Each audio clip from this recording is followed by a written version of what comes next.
इस एक क्वेश्चन में देखो बच्चों पूरा चोक कॉइल टॉपिक ही पढ़ा दिया गया है, ठीक है।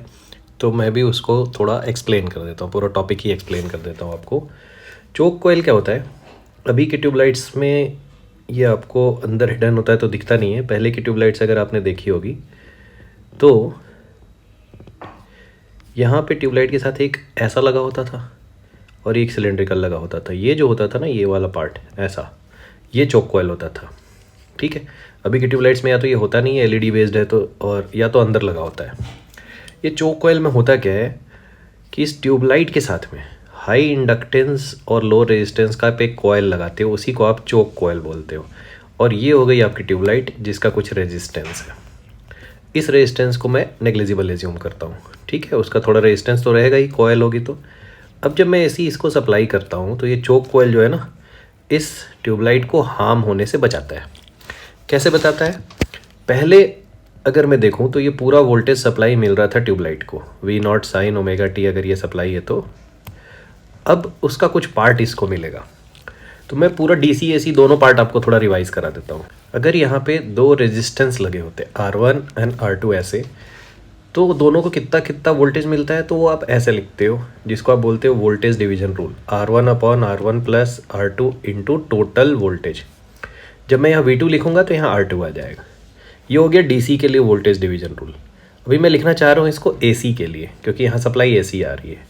तो मैं देखूँ ट्यूबलाइट मतलब V2, उसको कितना वोल्टेज मिलेगा, तो ऊपर मैं लिखूँगा R, नीचे R1 प्लस R2 की जगह AC में ऐसा रेजिस्टेंस ऐड होता है, ठीक है, क्योंकि फेज डिफरेंस होता है 90 डिग्री का, तो इसलिए आप डायरेक्टली ऐड नहीं करके ऐसे ऐड करते हो, ठीक है। अगर मैं इसका इम्पिडेंस लिखूँ तो R प्लस आयोटा XL लिख सकता हूँ। ये थोड़ा सा कॉम्प्लेक्स नंबर यूज़ हो गया। आप ऐसा देख सकते हो, R को आप 0 डिग्री पे ले सकते हो, XL को 90 डिग्री पे। तो इसका रिजल्टेंट ये आता है अल्टीमेटली। अगर ये सब उतना ना भी आपको समझ में आए तो आप ये समझो कि नेट रेजिस्टेंस जो होता है ना, ठीक है, वो कितना होता था, याद करो। ये तो आपको ज़रूर याद होगा कि AC में नेट रेजिस्टेंस की वैल्यू होती है R² plus XL minus XC का होल स्क्वायर। देखो बच्चों, मैं सिर्फ इसका जो स्टेटमेंट है वो क्यों करेक्ट है नहीं है करेक्ट, वो उस पर नहीं जा रहा हूँ। ये पूरा टॉपिक ही आपको पढ़ा दे रहा हूँ। इस केस में कोई कैपेसिटेंस है नहीं तो ये वाला पार्ट आप 0 कर देते हो, इसलिए यहाँ पे लिखते हो नेट रेजिस्टेंस इनटू वोल्टेज, ठीक है। इनटू वोल्टेज का मतलब ये V, सप्लाई वोल्टेज, ठीक है। सप्लाई वोल्टेज यहाँ पे मैंने लिख दिया V। आप चाहो तो V0 साइन ओमेगा टी लिख सकते हो। अब यही पूरे क्वेश्चन का सॉल्यूशन है, पूरे चोक कॉइल का थ्योरी है, अगर मुझे ये लिखने आ गया तो इसमें आपने क्या देखा, इम्पिडेंस कितना होता है, वोल्टेज डिवीजन रूल कैसे लगाते हैं AC में। तो होगा क्या, इस वोल्टेज का एक पार्ट ट्यूबलाइट को मिल रहा है। अब अगर मैंने चाहा तो मैं XL को ऐसे एडजस्ट करूँगा, इसके इंडक्टेंस को, ठीक है, कि उसके अकॉर्डिंग डिज़ायर्ड पार्ट, अगर इसको लो वोल्टेज चाहिए, बहुत कम वोल्टेज चाहिए, तो मैं XL को बहुत ज़्यादा हाई कर दूंगा, ठीक है। हाफ तो मतलब अगर थोड़ा इक्वल, उतना ज़्यादा लो वोल्टेज नहीं चाहिए तो मैं XL को थोड़ा कम करते जाऊंगा। मतलब मैं वोल्टेज डिवीजन को एडजस्ट कर सकता हूँ। अल्टीमेटली मुझे क्या मिला कि इस पूरे वोल्टेज को हमने ट्यूबलाइट को डायरेक्ट मिलने से क्या कर लिया, बचा लिया।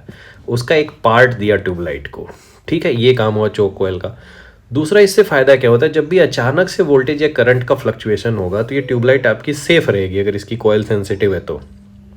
क्यों सेफ रहेगी? क्योंकि इंडक्टर की ये प्रॉपर्टी है कि वो सडन चेंज इन करंट का अपोज करता है। ये भी एक वन ऑफ द रीज़न है। तो चोक कॉइल के 2 रीज़न क्या क्या हुए लगाने के ट्यूबलाइट के साथ। एक तो ये एक वोल्टेज का एक पार्ट सप्लाई करता है, दूसरा सडन चेंज इन करंट का ये अपोज करता है। और अगर आप ध्यान से देखोगे तो ऊपर यही दोनों स्टेटमेंट लिखे हुए हैं, ठीक है। अब आते हैं स्टेटमेंट्स पे, ठीक है। चोक कॉइल एक सिंपली कॉइल है जिसका large resistance but small, large inductance small resistance होता है। ये बिल्कुल सही है। मर्क्यूरी ट्यूब के फिटिंग के साथ लगाते हैं और डायरेक्टली लगाने से ये डैमेज होगा, इसलिए लगाते हैं, ये बिल्कुल करेक्ट है। दूसरा, कितना पार्ट उसको मिलता है, इतना factor R/√R² plus omega L का मतलब XL ही तो लिखा हुआ है, वही हमने यहाँ पे डिराइव किया। इतना पार्ट इसको मिलता है, ठीक है। यही इसका रीज़न है कि इस पूरे पार्ट, पूरा वोल्टेज ना मिलके इसका एक पार्ट मिलता है। तो ये बिल्कुल करेक्ट एक्सप्लेनेशन है। Hence third is your answer. इसमें आगे एक और डिस्कशन होता है, कई बार बोर्ड में पूछ देते हैं कि डायरेक्टली या ऑब्जेक्टिव में भी पूछ सकते हैं, भाई वोल्टेज डिवीजन के लिए आपने 2 रेजिस्टेंस क्यों यूज़ नहीं किया? आप चाहते तो वोल्टेज डिवीजन के लिए 2 रेजिस्टेंस भी यूज़ कर सकते थे।